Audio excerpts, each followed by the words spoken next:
Jaya Radha Madhava Kunja Bihari.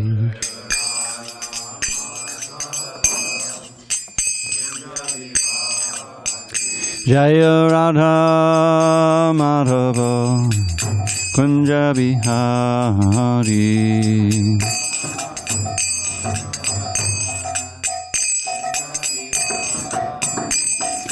Gopi Jana Vallabha Girivardhari.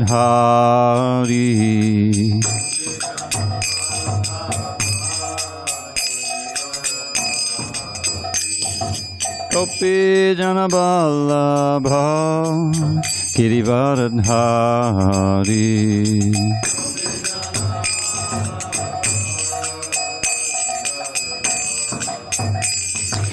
Yashodanandana Pajajana Ranjana.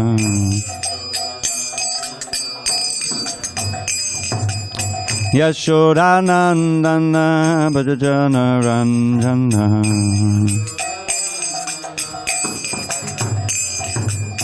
Yamuna Tira Vanachari. Yamuna Tira Vanachari.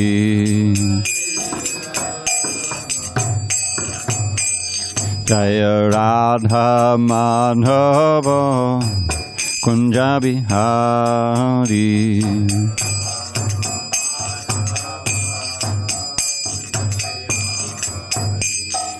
Gopi Jana Vallabha Girivardhari.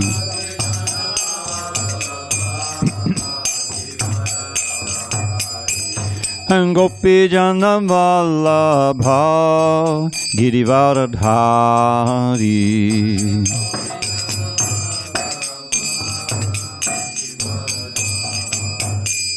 Yashodanandana Brajajana Ranjana.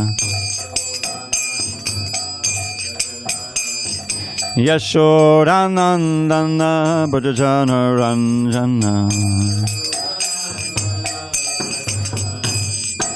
Yamuna Tira Vanachari. Yamuna Tira Vanachari.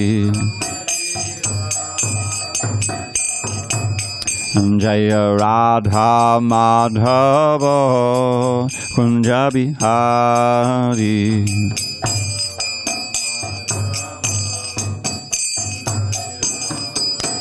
Jaya Radha Madhava Kunja Bihari.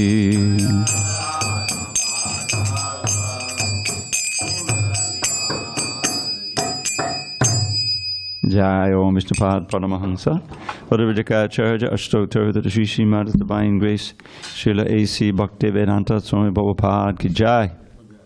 ISKCON BBT founder Acharya Srila Prabhupada Ki Jai.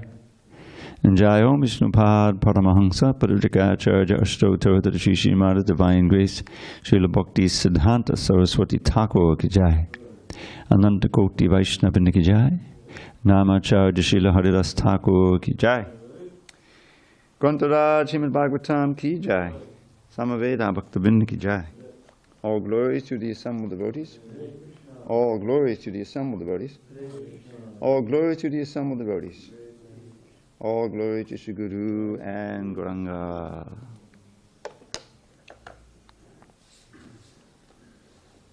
Narayanam Namaskritya Narang Chaiva Narottamam Devim Saraswatim Vyasam Tato Jayamudiriet. Before reciting the Srimad Bhagavatam, which is a very means of conquest, we should offer our respectful obeisances unto Lord Narayan, the Supreme Personality of Godhead, unto Narayan Rishi, the supermost human being, unto Mother Saraswati, the goddess of learning, unto Srila Vyasadeva, the author, and unto Srila Prabhupada, the translator, commentator, and our spiritual master. Nashtaprayesha Bhadreshu Nityam Bhagavata Sevaya Bhagavat Chittama Shloke Bhakti Bhavati Naishtaki. By regular attendance in classes on Srimad Bhagavatam and by rendering devotional service to the pure devotee, all that is inauspicious within the heart is destroyed almost to nil, and loving devotion to the Supreme Lord, who is glorified in transcendental songs, is established as an irrevocable fact. Now, just to confirm, are we on text 2? Text 7, Prabhu. What is that? Text 7. Text 7. Oh boy, I'm way behind. Om Namo Bhagavate Vasudevaya. Om Namo Bhagavate Vasudevaya. Om Namo Bhagavate Vasudevaya.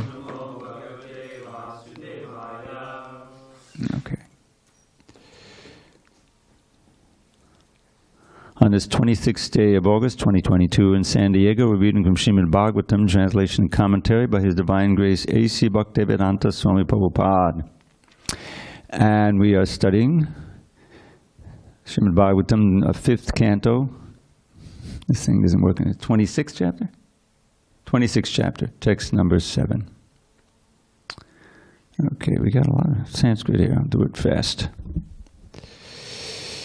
Tatra haike narakan eka vingshatim gadayanti atatam te rajan nama rupa lakshanato nukramisyamas tamisro natamisro rauravo maharaurava kumbipakaha kalasutram asipatravanam sukaramukam andakupa krimibhojana sandangshas tapta surmir vajrakantaka salmali vaitarani puyodaha pranarodho Vishasanam Lala Bhakshaha Sarameyadhanam Avichir Ayakpanam iti Kinchat Charakardamo Raksho Ganabhojanaha Shula Proto Dandasuko Vatanirodhana Paryavartana Suchi Mukam Ityashta Vingshatir Nataka Vivada Yatana Bhumaya.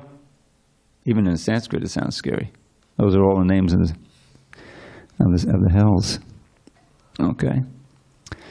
Some authorities say that there is a total of 21 hellish planets, and some say 28. My dear King, I shall outline all of them according to their names, forms, and symptoms.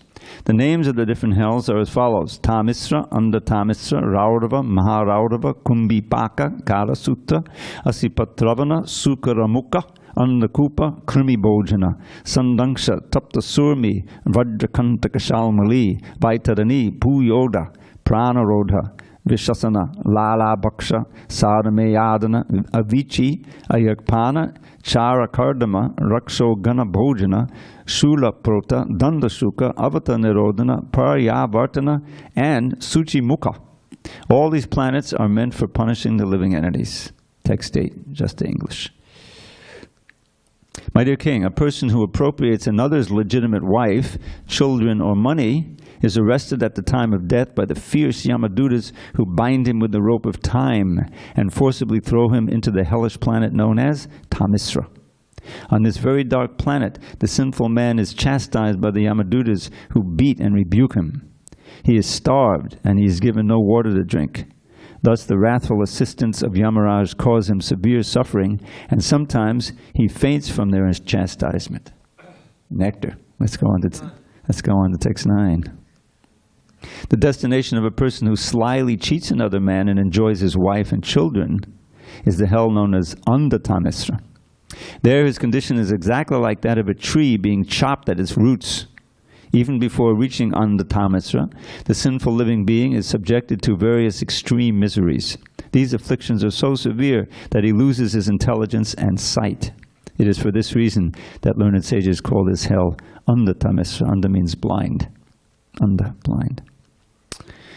Next text. A person who accepts his body as his self works very hard day and night for money to maintain his own body and the bodies of his wife and children. While working to maintain himself and his family, he may commit violence against other living entities. Such a person is forced to give up his body and his family at the time of death, when he suffers the reaction for his envy of other creatures by being thrown into the hell called Raurava. Purport. In Srimad Bhagavatam it is said, Yasyatma, those who know can chant along, it's a very famous verse, Yasyatma buddhi kunape tvidatuke swadi kalatradisha bhauma idjadihi yattirta buddhi salile nakarhachid janesha bigyesha saheva gokaraha. This is spoken by Lord Krishna, by the way. One who accepts this bodily bag of three elements, bile, mucus, and air, as his self, who has an affinity for an intimate relationship with his wife and children, who considers his land worshipable, who takes bath in the waters of the holy places of pilgrimage but never takes advantage of those persons who are in actual knowledge, he's no better than an ass or a cow. Bhagavatam 10:84-13. There are two classes of men absorbed in the material concept of life. Out of ignorance, a man in the first class thinks his body to be his self, and therefore he is certainly like an animal. Sa eva gokaraha. The person in the second class, however, not only thinks his material body to be his self, but also commits all kinds of sinful activities to maintain his body. He cheats everyone to acquire money for his family and his self, and he becomes envious of others without reason. Such a person is thrown into the hell known as Raurava. If one simply considers his body to be his self, as do the animals, he is not very sinful. However, if one needlessly commits sins to maintain his body, he is put into the hell known as Raurava. This is the opinion of Srila Vishwanath Chakrabarti Thakur. Although animals are certainly in the bodily concept of life, they do not commit any sins to maintain their bodies, mates, or offspring. Therefore, animals do not go to hell. However, when a human being acts enviously and cheats others to maintain his body, he is put into a hellish condition. Om Jnana Timarandasya Jnanandana Salakaya Chakshu Unmidatam Mena Tasmai Shri Gurave Namaha. I was born in the darkest of ignorance, but my spiritual master, Srila Prabhupada, opens my eyes with the torchlight of knowledge. I offer my humble obeisance unto him and all members of Sri Parampara. Purushat pakatisto hi bhungte pakati jangonang karananguna sangosya sarasadyoni janmasu. This verse in chapter 13 of the Bhagavad Gita nicely describes the basic principle that we're going to be reading about here of the hellish planets. What Krishna says there, that the living entity, Purusha, but even the very first word is significant because it means that we are by nature Prakriti, we're energy. And energy means that which is enjoyed. The Purusha is the enjoyer. Krishna is Purushottama.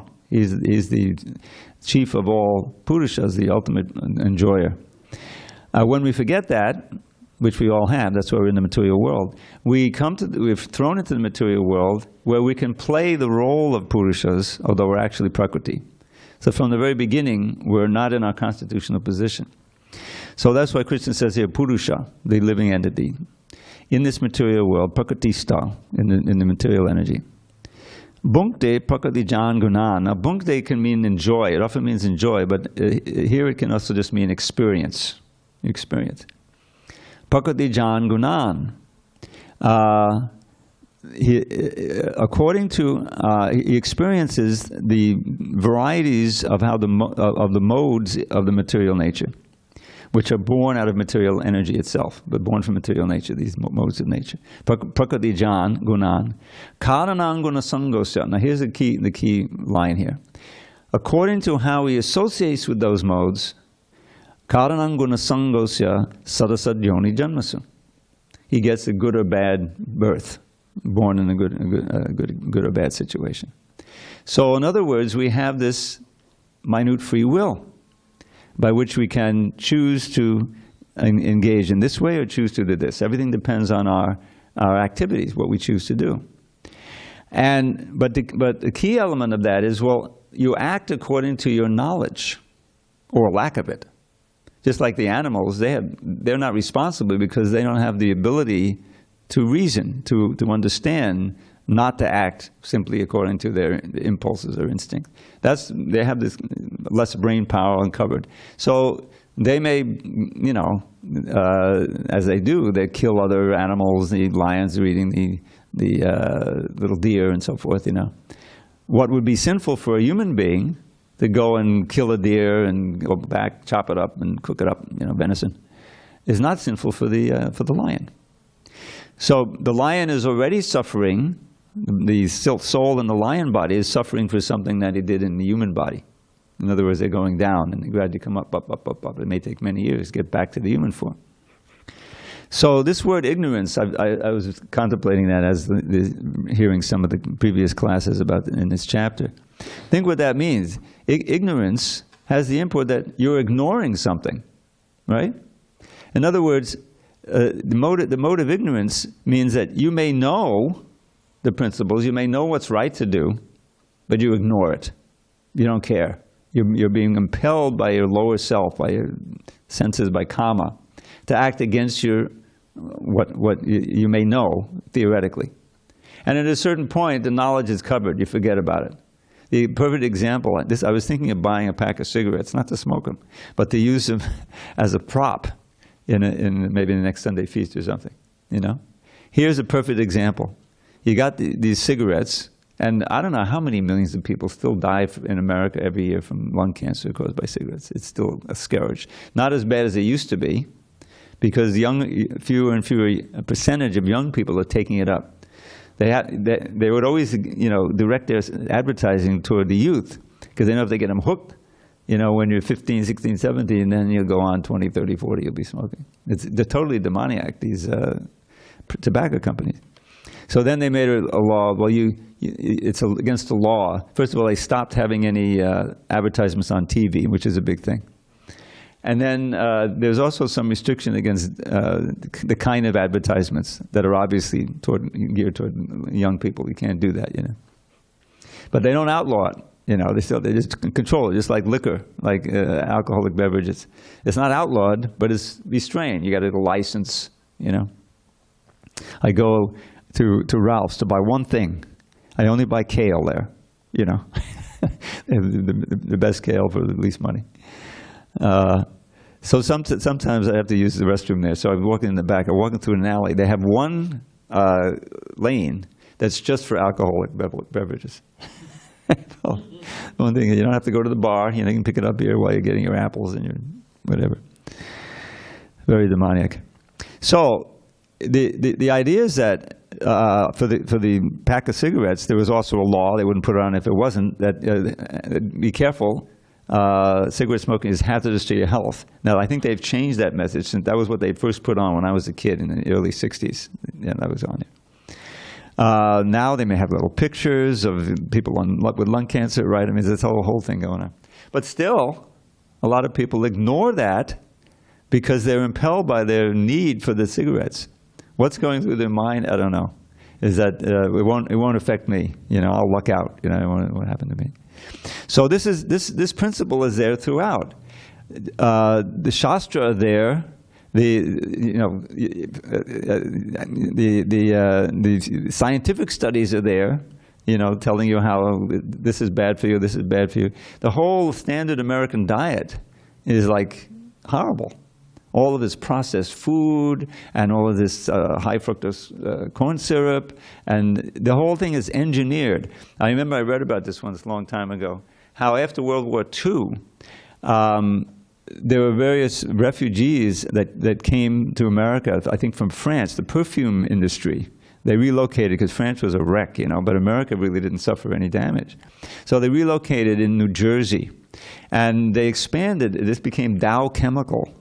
And part of one of their departments is engineering food, you know, so for taste and for fragrance and for whatever else, but not really for nutrition so much, you know, more like a drug.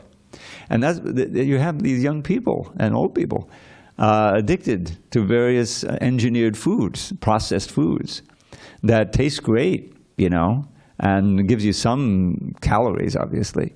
But it's out of balance and it's got all kinds of chemicals in it and it's bad for you. But it's not a mystery. I mean, you can find that on the internet, you know. What about Doritos? Is that good for you? Oh, no, they've done so many tests, you know, and people have high cholesterol. But then you know, but you ignore. Because, if we remember from the end of the 3rd chapter of Bhagavad Gita, it's karma. You know, Arjuna asks a question. What is it that impels us to do things that we may even know is bad for us? Right? Atakena payukto yam papam chadati purusha anichan vivarshnaya baladivan niyojita, as if by force to do things against your own intelligence. So what's the answer? Of course, karma. It's a powerful desire. Kamesha krodha, which when frustrated turns into anger. And when your anger can't be expressed, it turns into depression. Directed inward. It's all bad. It's the degradation of the soul, you know, unfortunate. So then he goes on and he says, what's the effect of this karma? Arbitam gyanametina gyanino nityavaidana kama rupena kontra dushparena lenacha. That this karma, this strong material desire, covers your knowledge. See, the idea is that if you get knowledge, and I mean, there's material knowledge that'll warn you against so many things. What to speak of spiritual knowledge? Well, then you can use that knowledge to direct your activities, or to restrain your activities from sinful things that you know are going to be harmful. How many verses are there? This whole chapter is meant for that. This famous verse from Rishabdev, Rishabdev is also 5th canto, right? We just read in the 1st chapter. So he says, Nunam pamata kurate vikarma. He says, those who perform greatly sinful activities for the sake of the senses, indriya priti, he uses that very word for sense gratification, certainly must be mad. In other words, they've buried their intelligence. They're not listening to their higher intelligence. They're acting simply on impulse. And that's kind of a madness, because you're doing something that's sure to cause pain. This is what he says. Nasada munya, he says, I don't think it's a very good idea. My opinion is that it's not. Nasada munya yata atmanoyam asannapi kleshada asadeya, because it ensures you get another material body, which is sure to bring you all kinds of suffering. What he doesn't mention there is that in between, you're likely to suffer all kinds of torments in hell. You know, this chapter for an intelligent devotee who's reading is meant to be a major deterrent for sinful activities. This is what you're ensuring. You know, it's not a myth. People don't see it because it's going on in the subtle plane, but it's just as real. You're in your subtle body, and so it can't be destroyed. It's, you know, but so you get thrown off. You will see, you get thrown off I think it's a Vichy mud where there's no water. You know, so you get thrown off a mountain into the heart of rocks, and your body is smashed. But you're not dead, so you get drawn up again on top of the mountain, thrown off again, thrown off again. Bad enough to be thrown off a mountain, but again and again and again. It's horrific, you know. So this is meant to give us knowledge. Says, oh, okay, let me hold back. I'm not going to, do this. That's the whole idea. So Prabhupada explains here that he quotes this Yasyatma Buddhi Kunabetu Dhatake. So this is a classic verse. It's very interesting, the context of this verse. This verse is spoken by Krishna on the battlefield of Kurukshetra. Not before the war, it is before the war, but it's way before the war. This is when they all meet, when they come to the solar eclipse, and they come from Dwarka, and the devotees come from Vrindavan, and there after many, many years there's a reunion. Very intense chapter. But what happens there is that Krishna's there, his father is there, Vasudeva is also there, Nanda is also there. But Vasudeva, all kinds of great, sages and saints come in from outer space and everything. That's not in order to see Krishna. And so Vasudeva, being a little covered by Yogamaya, Krishna is his son, although he knows he's God, but it's not like Nanda where they don't know at all, So he says, oh, let me take advantage of all these saints and sages. And he starts asking them to please instruct me in the science of yoga and whatever like that. So they're all dumbfounded. Said, the Supreme Personality of God is your son, and you want us to instruct you in Bhakti? So in that context, Krishna, he also pretends to be an attached householder, And he's speaking this in this heavy verse. Yasyatma buddhi kunapeti dhatuke swadika dishaboma ijidi. Yatirtha buddhi salale nakarcha janesha begish eva gokara. So gokara, Prabhupada usually translates, and this is certainly completely accurate. Gokara means a cow or an ass, donkey. So when I first heard that, I said, okay, that a cow is not very bright either. But I said, well, cows are worshipable for us, I mean, they could have picked a different animal. So another interpretation is this is you're an ass, the kind of ass who carries the food for the cow. They're also beasts of burden, so they're carrying the hay, they're carrying the straw, like that. Anyway, whatever it is, it's not very good. So the first problem always is to think that you're the body. How many lectures did Prabhupada give on that, trying to enlighten people? You're not the body, you're spirit soul in the body, right? That's Krishna's first lesson. So that's the first thing that makes you into a donkey. Yasyatma buddhi kunapeti dhatuke. It means one who, atma buddhi, has the idea, the buddhi, that the self is this kunape. Now kunape often means just a bag, or it can mean a corpse, which is nothing but a fancy bag. There's no living entity in there. And what's in the bag? Three dhatus. That's the famous mucus, bile, and air. Which one of those is attractive? Mucus, bile, air. It's not fresh air, It's abominable, right? And I'm that. That's ignorance. Svadi, and then there's my own, the concept that this is my own. Kalatra adishu. Kalatra is the wife. Everything expands on the wife. You remember that verse by Rishabdev? Pungsa striya miduni bhava metang tayumado hridiya grantamaho. Is that the whole thing begins with the sex attraction between men and women. And when you actually engage in the sex, then pungsa mitani bhavam means the bhava of sex desire. Tayo mito, when they link up, hridiya grantamaho, the knots in the heart are really tight. And then what happens next? What's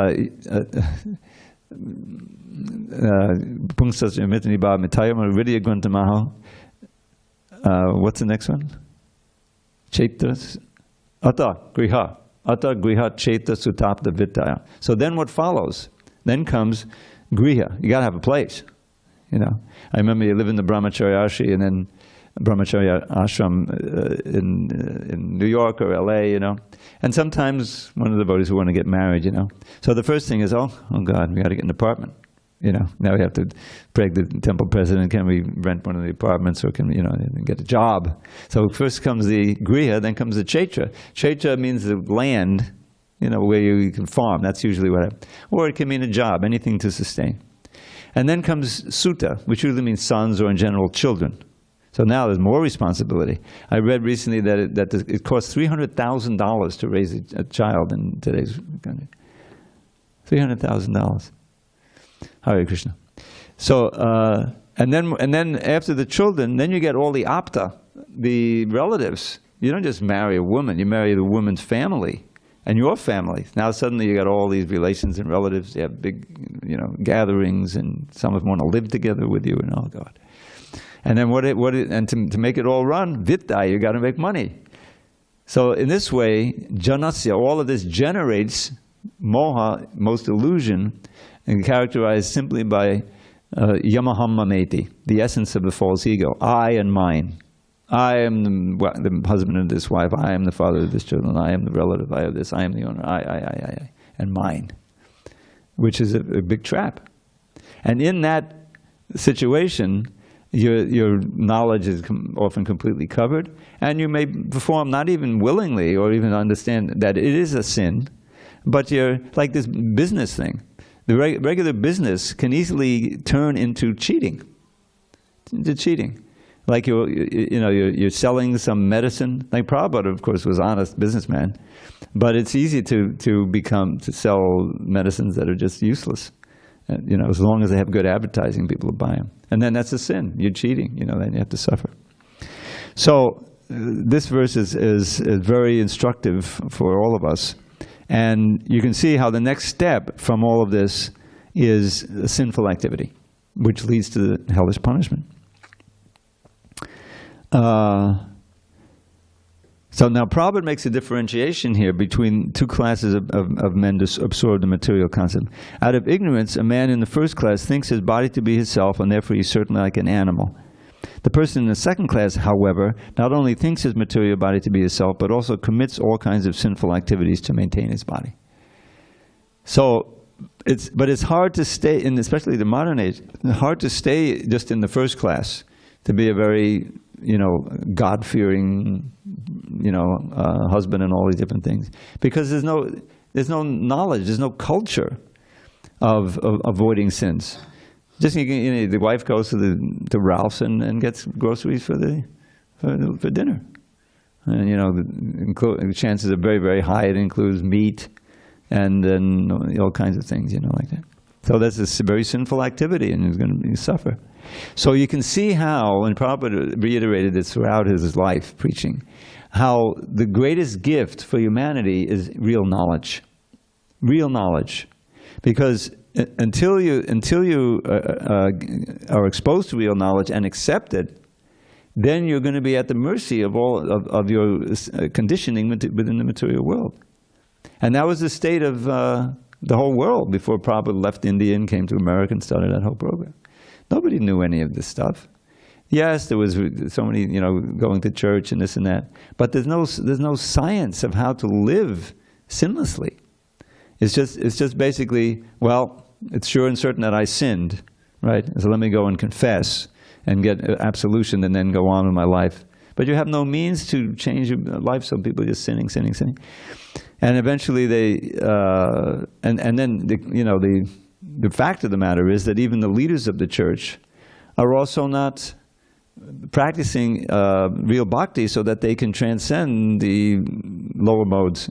And so they're supposed to be paragons of virtue, but many of them haven't. And as soon as that happens, then a whole bunch of people, especially young people, say, oh, these guys I'm not even going to church anymore. And that's why in America, it's all going down. There's much less church going, a lot more atheism that's happening. Which in one sense is good for us, because that need, the soul's need for the spiritual is always there. And so there's always some people, young people, as we can see, who are interested, who are curious, who are willing to hear and sometimes even try out the process, And as soon as you associate with devotees, and you read the books, and you have a little kirtan, and of course prasadam, then Krishna from within, he starts giving you instruction. You may not know, well, yeah, let me do this, let me not do that anymore, And a certain percentage of people can become serious devotees.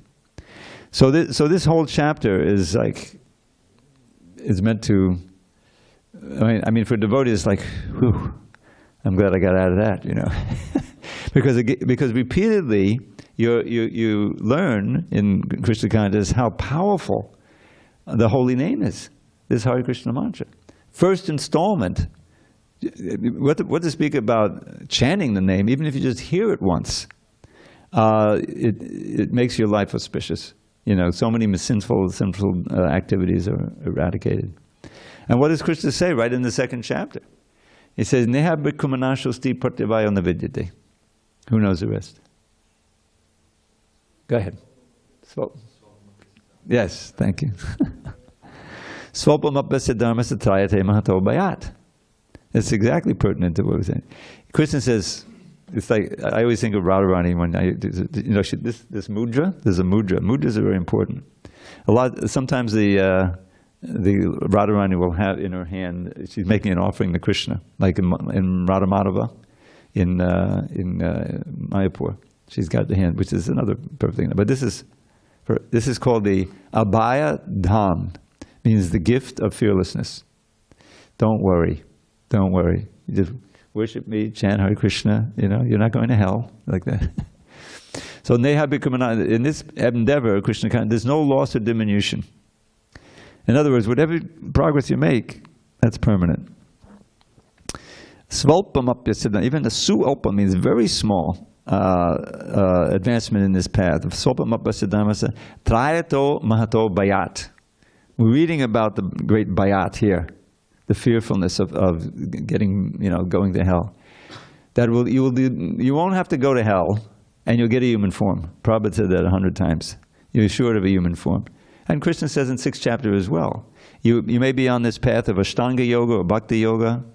And Arjuna said, well, what happens if I don't make it? You know, I don't see how I can control the mind. What's he compare the mind to? What is it? The wind.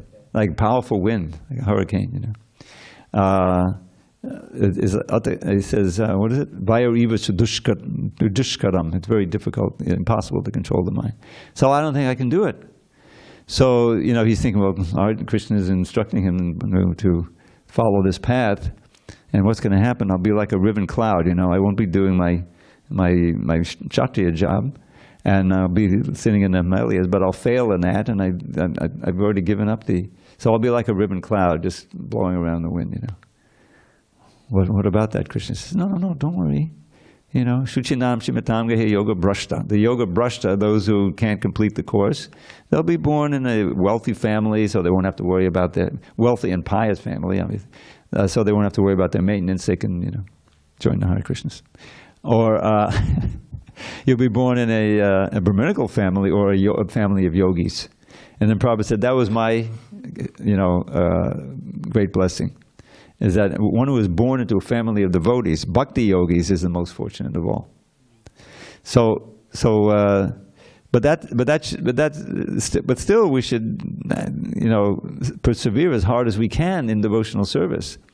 We don't want to take birth at all, you know. We want to go back home, back to Godhead. Now, some devotees may say, and this is they may have this. I don't, like Lord Chaitanya says, I'm not praying to you for liberation. Janmani Janmani Shure.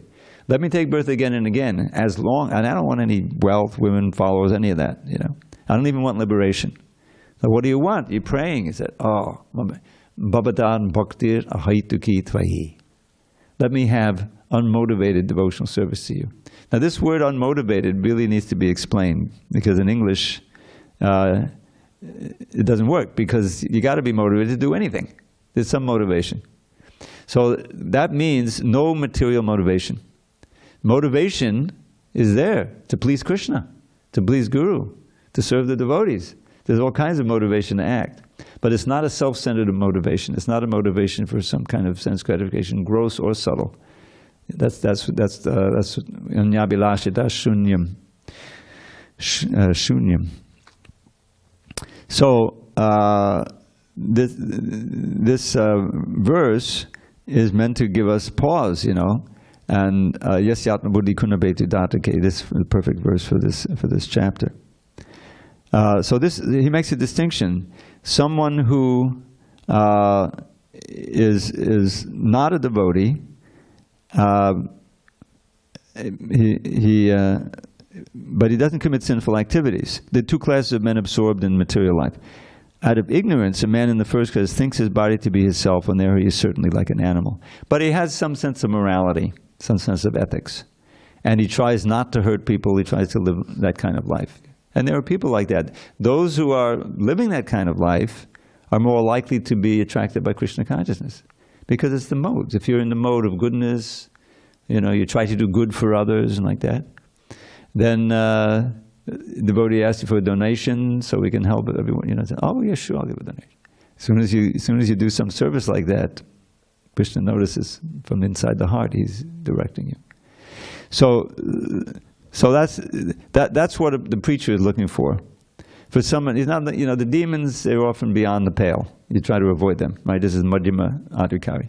But the innocent, he's talking about the innocent. Yeah, they're entangled in family life and everything, but they're not vicious people. They're trying to do good in their own way. So such a person may more likely be open to devotional life, or at least curious, the inquisitiveness. Let me check it out. And so those persons are not going to go to hell. But this, you know, it's one of the things you walk on the street, you know, you see these people, 99% of them are going to one of these hells. There's one of these things they're certainly doing. I mean, illicit sex is that's like liberation. That's like, you know, thank God we're not, you know, restricted like we used to be in the 20th century. No, it's a big degradation, and so much pain comes from this thing. Because out of all of that has come, horrible access, unlimited access of pornography, little kids and 11 years old with their cell phones, It's horrible. It's just disastrous for civilization, society. So we're kind of the something. You hear these sirens going, and sometimes there's a fire, oftentimes there's some medical emergency or something like. So we're kind of the fire brigade. We kind of go out there and try to save the people who are headed toward these hells. So this chapter is actually a good impetus for preaching, because we may be saved for that. We're going to get another human birth. We're not going to see hell. And Yamaraj says that in the next chapter. He warns his dutas. He says, whatever you do, don't approach the devotees. Only those who have never chanted the holy name even once, you approach them. So we've been extremely fortunate, unbelievably fortunate.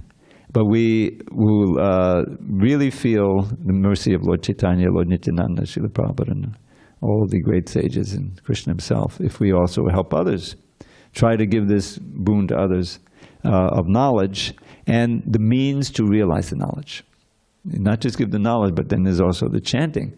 If someone chants after reading the book, then Krishna's going to help from inside. Srimad Bhagavatam Krishna Punya Shavana Kirtana Ridyantakso Yabhadrani Vidunoti Suritsatam. That Krishna takes the initiative, and then when he sees that someone is really trying to hear his glories and chant, from within, he's purifying the heart of all the abhadras. It's the same thing Lord Chaitanya says. So that's the and wonderful thing is we go through this whole chapter, and it's a little bit hair-raising, the descriptions here. There aren't too many commentaries, purports. But then the next chapter, I remember which is 6.1, is the first chapter, the 6th canto. It's all about Ajamil, and it's all about the glories of the holy name.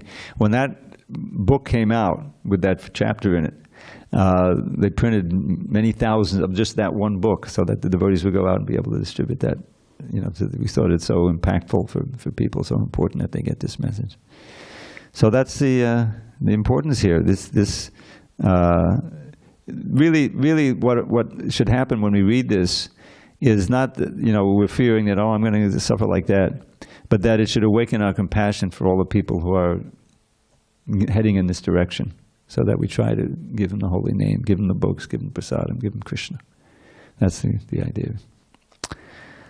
Okay, I'm not going to chant or read these verses again. It'll take 10 minutes. So does anyone have any questions or comments on these points? Okay.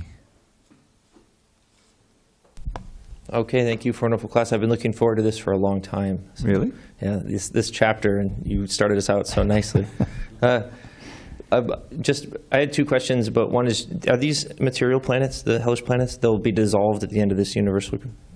I'm sorry, are they material planets? Yeah. Yes, they are. Okay, so they exist as long as this universe exists. And then, for sure. So each universe has its own type of hellish planets, you think? Or I think, it's a standard thing.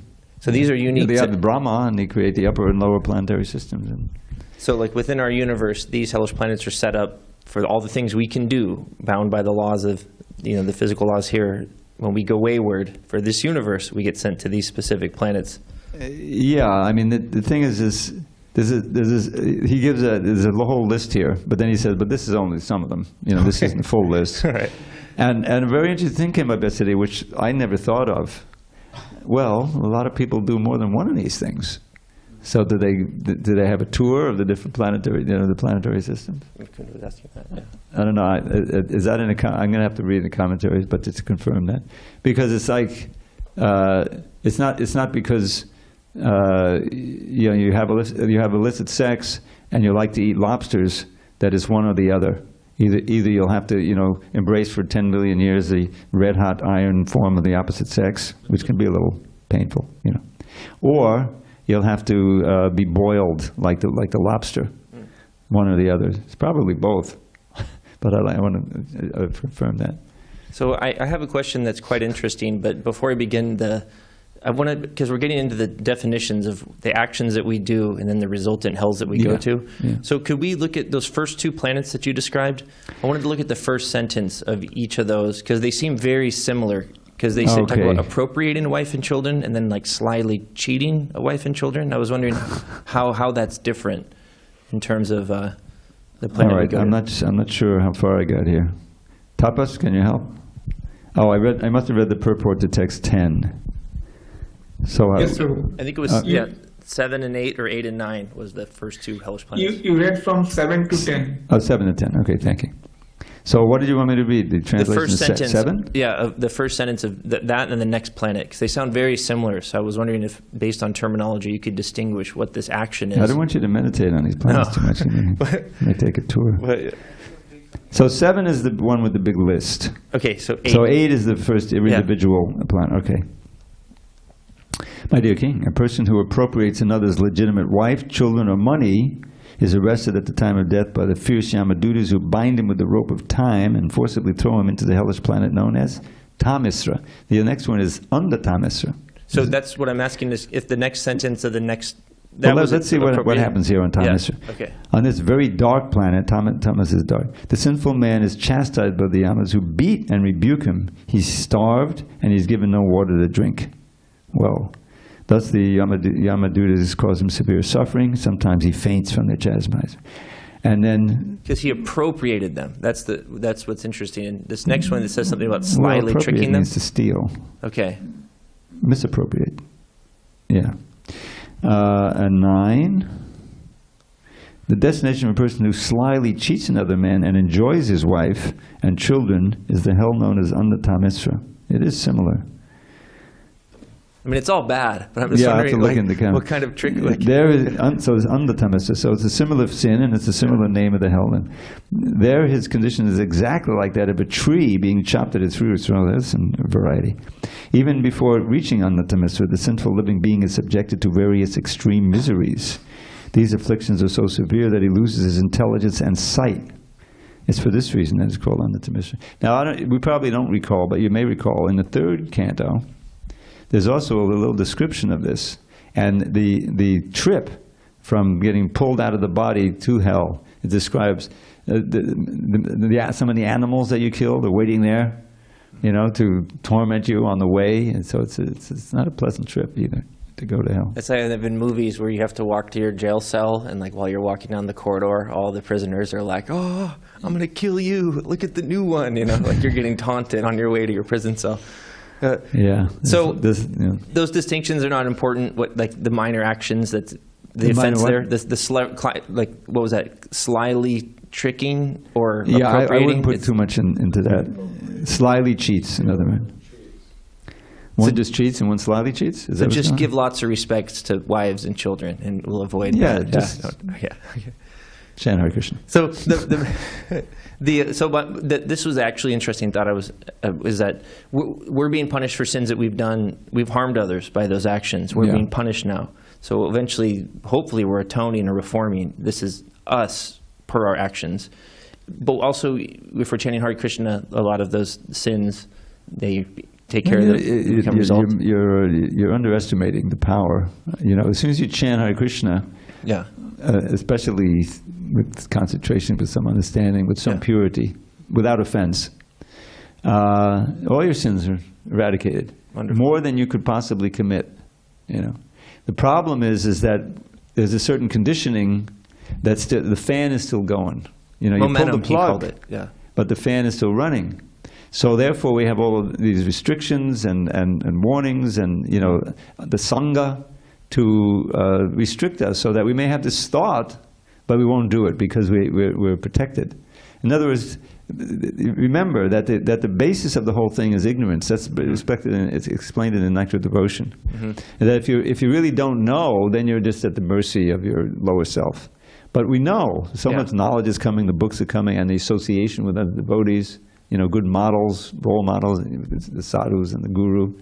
So we have every chance of actually becoming sinless, not performing sin, but rather using our senses, not for trying to enjoy them, but to serve the Lord and chant Hare Krishna.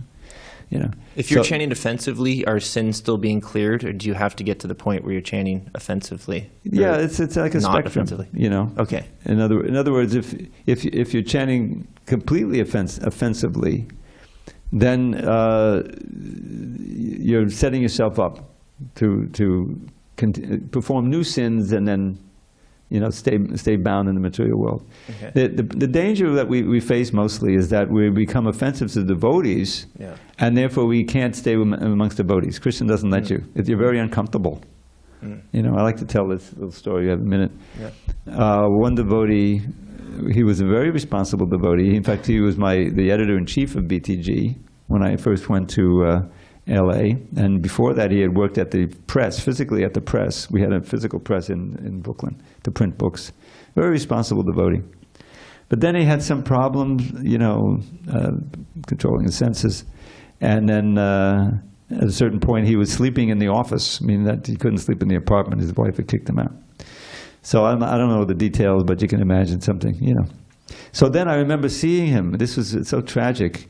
I was right up in front, because I like to get up in front in Rukmini Dwarkadesh in the temple, you know, and Prabhupada's on the side also there, as you know, the temple, the setup. So there's no alleyway, so you can be right in front of the deities.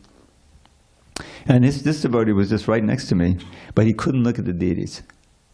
He couldn't look at Rukmini Dwarkadesh. I watched him, he was looking this way and that way, you know. So that you know, was a serious state. So the thing I was driving at too is this is accountability for our actions. We're chanting or we're being punished. So let's say you hurt someone's wife or child, or you took their money. They suffered because of your actions. Yeah. When you've either atoned for them through punishment or you've eradicated them through offenselessly chanting, does that person receive benefit? Because it's not really fair that we can harm them and then we get our backs covered, you know, by chanting or being punished. They still hurt. Like you chop off someone's arm, you're forgiven for the sin, but their arm's still not there. Yeah, do you yeah. know how? Do they get a benefit for the fact that we I'm not going to atoned? speculate on that. There's you know, what, I don't know. I mean, they may be conscious of you, and then if they're conscious of you, you become a devotee, then they're thinking, oh yeah, I became a Krishna. And then you see how the benefit is. Okay, all right. But I'm not going to, you know, I'd have to read some. It just seems bad that we can trample people so much, right? You can do so many bad deeds, and then, yeah, you're forgiven for them, but all those people suffered from your bad deeds. I don't know. Yeah, but the bigger the animals. Yeah. That you, yeah. But, yeah. That's why it's dukkha alayam shashvatam. This is a world of suffering and pain. So we want to get out of this world, you know, and we want to take as many people with us as possible. That'll be our atonement for all of our sins. Okay. Hare Thank you Krishna. for taking so many questions, Prabhu. It's an ignorance. Even when you were doing it before Krishna consciousness, when you, But okay. if you do it knowingly, if you say, "Oh, I'll go and I'll hurt people and I'll do a bunch of bad stuff, and then I'll chant Hare Krishna." Yeah, that's an offense. So, Yeah, that's the main Yeah. offense. Read the Harinam Chintamani, Yeah. that's a big offense. And I'm more thinking about stuff I did in high school and things like that, when I was just reckless and stupid. Yeah. You know, it hurt people and Just didn't know better. Keep chanting, you'll be okay. Very well. Okay. Anything online? Amoga. Another thing is also that people receive suffering that they're due. So it's not, they don't suffer any more than they should according to their karma. So Yeah, yeah. The thing is, if we become good devotees and we try to, you know, preach and give Krishna consciousness, that's the best thing we can do for ourselves and everybody else. So I wouldn't worry about past sins and past, you know, people you hurt. All right. Ready? 1, 2, 3. All glory to Srila Prabhupada. I mean, I never cut anyone's arm off, but it's an example. Hare Krishna, thank you for a nice class. It's very inspiring. Hare Krishna. We have 3 devotees on the Zoom and we have 25 people watching on YouTube, Twitch, Facebook all together. So it's total around 28. Wow. I'm going viral. Oh no. Does that mean I have COVID?